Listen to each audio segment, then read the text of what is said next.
پڑھا رہا تھا، اور یہ ترجمہ کیوں پڑھاتے ہیں؟ ان بیچاروں کی مجبوری ہوتی ہے، اور مجبوری کی وجہ یہ ہوتی ہے یہ کہ پوری زندگی 40-50 سالہ جو زندگی ہوتی ہے وہ کہیں پڑھا کے گزار کے آئے ہوئے ہوتے ہیں۔ اس کے بعد جب یہ گھر میں آتے ہیں تو بندہ جب فری ہو تو ٹینشن کا شکار ہو جاتا ہے، تو وہ بیچارے پریشان، ان کی وجہ سے گھر والے جو ہوتے ہیں وہ بھی پریشان ہو جاتے ہیں۔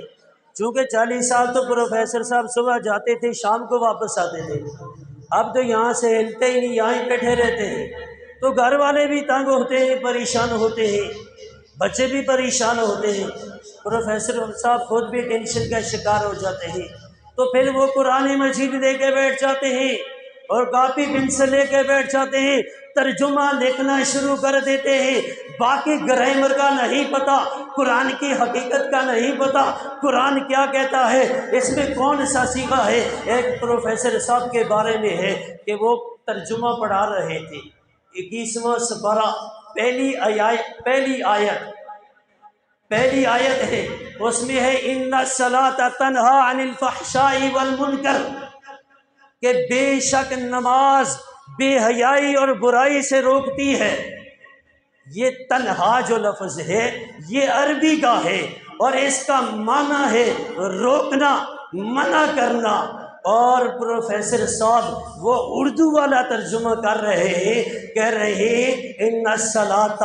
تنہا، کہ نماز اکیلے پڑھنی چاہیے، تنہا پڑھنی چاہیے۔ کوئی بیچ میں تبلیغی ساتھی تھا، وہ کھڑا ہو گیا، کہنے لگا پروفیسر صاحب آپ کیسے کہہ رہے ہیں، ہم نے تو ان علماء سے سنا ہے، محمد نبی اشرفی صاحب سے تو سنا ہے، یہاں علماء جو آتے ہیں ان سے تو سنا ہے نماز جماعت کے ساتھ پڑھنی چاہیے، نماز جماعت کے ساتھ پڑھی جائے اس میں ثواب زیادہ ہوتا ہے، آپ کہتے ہو تنہا پڑھنی چاہیے۔ پروفیسر صاحب کہتا ہے اللہ کے قرآن میں لکھا ہوا ہے، قرآن میں ہے۔ وہ تبلیغی ساتھی پوچھتا ہے کہاں ہے، کہتا ہے 21ویں سپارے میں پہلی آیات ہے ان الصلاۃ تنہا عن الفحشاء والمنکر۔ تو میرے دوستو آپ سے جو بات عرض کر رہا تھا وہ یہی تھی کہ قرآن مجید ہدایت بھی ہے، رحمت بھی ہے،